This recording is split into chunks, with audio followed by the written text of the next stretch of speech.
Washington County reduce its supply expectations to reflect the impacts of drought and climate change? Let me take a step back and talk about what this specific question means. Right? This specific question deals with the idea that there is a finite. We talked last time we got together about the supply of water that exists in Washington County. Right? We talked about how much you have in terms of renewable, reliable groundwater. The question that we have here is we also talked about, and I even got some emails about this question of, well, what about drought? Right? What about the fact that drought and climate change are going to occur? So, or are occurring, and reasonable minds can differ about this as well, but I thought it was important to include in here. If we're looking at the reserves of water today, does it make sense for us, and the answer could be yes or the answer could be no, but does it make sense for us to make the assumption that even though we may have upwards of 75,000 acre-feet of water, as a broad generalization, that maybe 10 years out from now, or 5 years out from now, if the drought continues, or if the climate continues to get hotter, that we will not be able to get as much out of our existing water sources that we expect. So let me ask the question of, as a matter of prudence, does this group believe that we should factor down the supply that we currently have to reflect the effects of drought and climate change? If you please answer that question for me, I would appreciate it.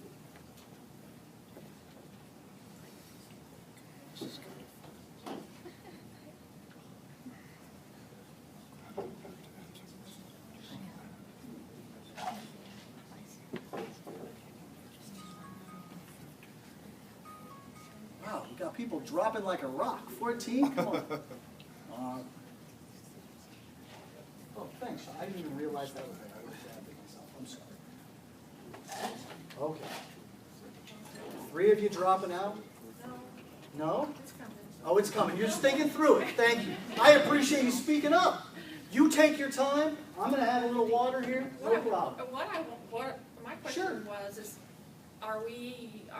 does this question mean not with the expectations that we currently have, if we were to stay where we were, or is this if we're looking at the pipeline? Yeah, no, let me be clear. Okay. And if anybody said one of my 14 responses was inaccurate, you call me back and I'll reset it and we'll start over on this slide.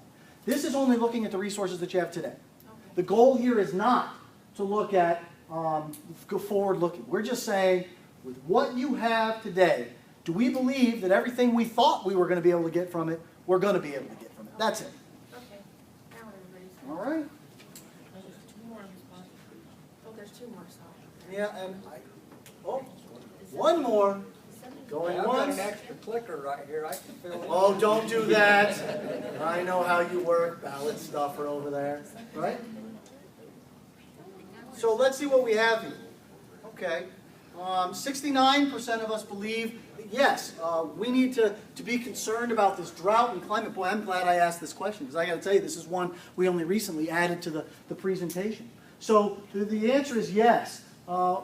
We need to reflect the drought, this impact of drought and climate change. A third, and I think this is pretty important, and we're a little diversified here on this, say no, we shouldn't have those expectations.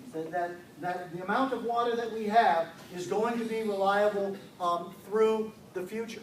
So with that, we kind of have to settle on something that approaches an answer. And so I would ask this question about how much would you say this reduction for drought or climate change should be? And again, I think these could be all over the board. If it'd be helpful, I'm happy to talk through at least what some of the folks were talking about last night when we got together, but I don't want to bias you. I would rather at least get your opinion relative to if you were going to be, I guess, conservative in this case, relative to how much you would want to essentially say, hey, look, in order to be prudent, we need to hold some back. About how much would you say it would be? So if you'd answer that one for me, I'd appreciate it. I'm a little unclear on exactly what your question is. Sure. Right now, you have, let's just say, and this isn't the right number, but I'm going to use it to make it easy. Right now, you have 100,000 acre-feet of water resources that you're either utilizing today or you already have access to. The number is actually closer to about 75,000, but let's just hold it there for a moment. This question is asking that for planning purposes, should we be assuming that that 100,000 is really only 99,000? That would be a 1% reduction. Should we be assuming that that 100,000 is really only 97% of that? That would be 3%. Or should we be assuming something more aggressive, that it should be upward is only 80% of that total? So what I'm asking is, if we're going to imagine that that resource that we have is not as much as we may have thought it would be, or won't be as much as we thought it would be, if the drought or climate change continues, how much, as an analyst, do you want me to reduce it by? And I realize, so you're not climatologists, right? I get that. The idea here is to have a conversation about this amount. What feels reasonable? Sure, go ahead. Could you tell me, over the last 3 to 5 years, what the snowpack change has been in Washington County? Do you have any statistics on that? Because it just seems to me like we're getting a lot of rain, no snowpack, so that directly impacts this reservoir situation. Yeah, I don't know. Is there you guys, can you answer that question? I don't know. Because I know about the pull-out, there's not hardly been any snow. Sure, and we showed last time sort of the snowpack numbers, right? We showed all the years, some of which were higher, some of which were lower. But I'll be honest with you, I think on that, and I'm going from memory, so you'll forgive me. We can pull it up during the break, but I think there were 7 of the past years that were below average and 3 of the past years that were above average. Overall, remember those drought, were you here last time we got together? Remember those drought monitor deals? I mean, we know that that's out there. I can come back to you with the number. Look, and we don't, I'm not here to suggest to you that this has to be, again, this isn't definitive. It's meant to be an exercise. We'll come back. I need more information on how much we should reduce this. Sure. Why do you want to reduce it? Well, because you said we had to on the prior slide. Right? I want all the water we can get. No. Let me take a step back. I'm not saying that you will actually get any less. I'm merely saying that as a matter of, for prudent planning purposes, that if we got, let's imagine that temperatures increased by 5 degrees. That would be horrific, but let's imagine that they did. And let's imagine that because they did that, the water resources that you traditionally yield from just more evaporated. So you just lost more over time. As a result of that, we're just trying to be conservative relative to how much you think you're going to be able to get out of the water resources. If the answer is, hey, we think we're going to get 100% of every drop that we currently have in terms of acre feet, okay, give me 1%, I'll take it. If you think, yeah, sure, that's okay. There's no conservation that's currently taking place factored into those numbers. No, we'll talk about conservation as we go through. Okay. Very important. This is merely a prudency issue, because people brought up this question of climate and drought, and I want to make sure that we're addressing it. It's a supply issue, not a demand issue. That's exactly right. Yeah, this is a supply side issue. Okay, how many we got? We only have 12. Come on, guys. The other 4 of you, you got to choose. I know. It's tough. 2 more. And we're not holding you to anything. We're going through this as an exercise, sort of understand. We'll come back to these if you get concerned. All right, I'm going once, going twice. Here we go. Right? Okay, so we are a pretty conservative group here, right? Well, I guess we're conservative in that we want to protect it, but we're not going overboard, okay? We said somewhere between 3 and 4, which is between 5 and 10%.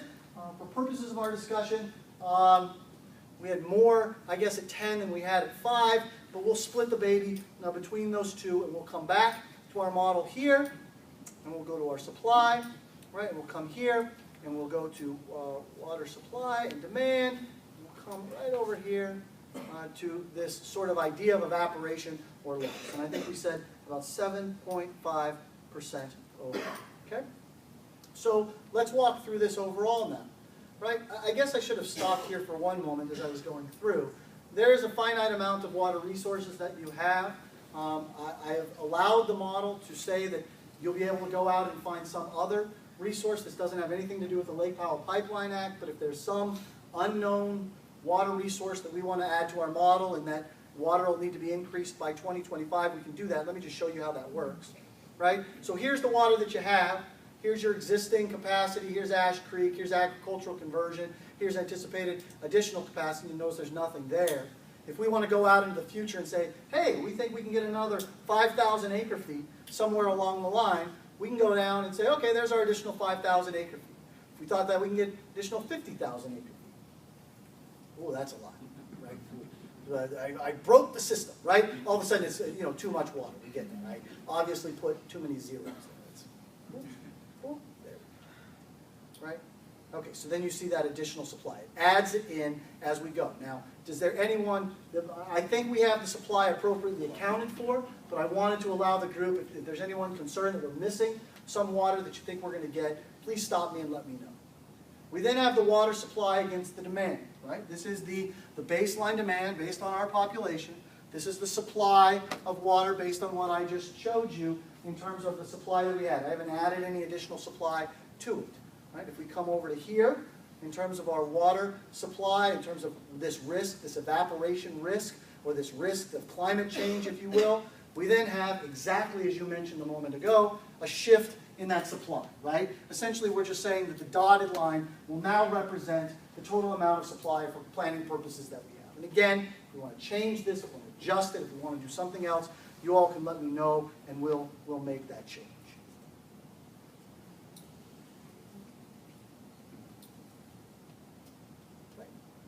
Should Washington County utilize 100% of its available resources before developing new water resources, right?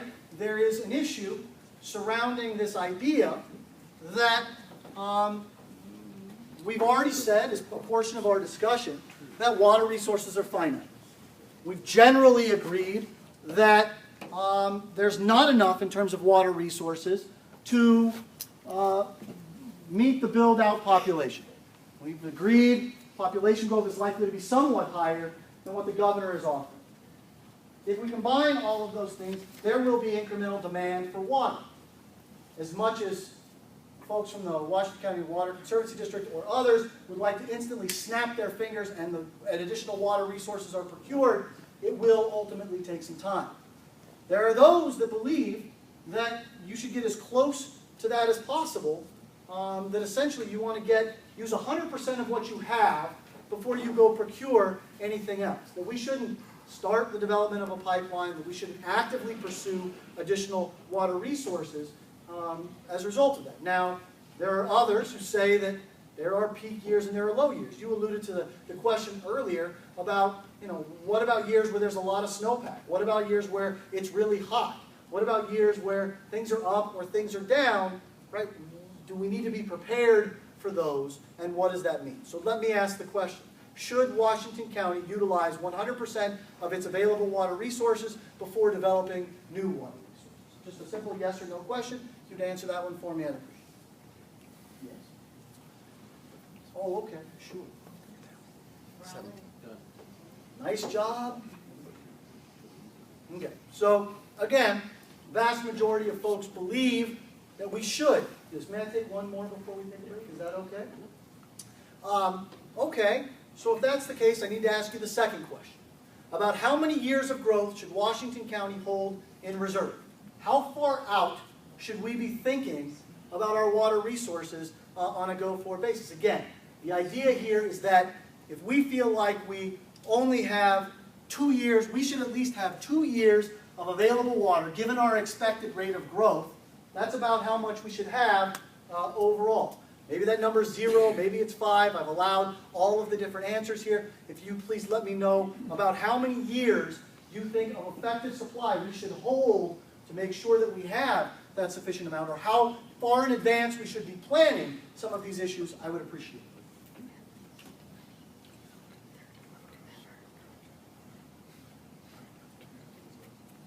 All right, does everyone know where the answer is going to be here? Right, I don't. Okay, here we go. Number 5. 5 was the most common answer. It looks like kind of a bell-shaped curve, about 10 years. Okay, with that, we'll come back to our modeling exercise. I've been asked to allow you to take a break. Why don't I turn it over to you for break instructions?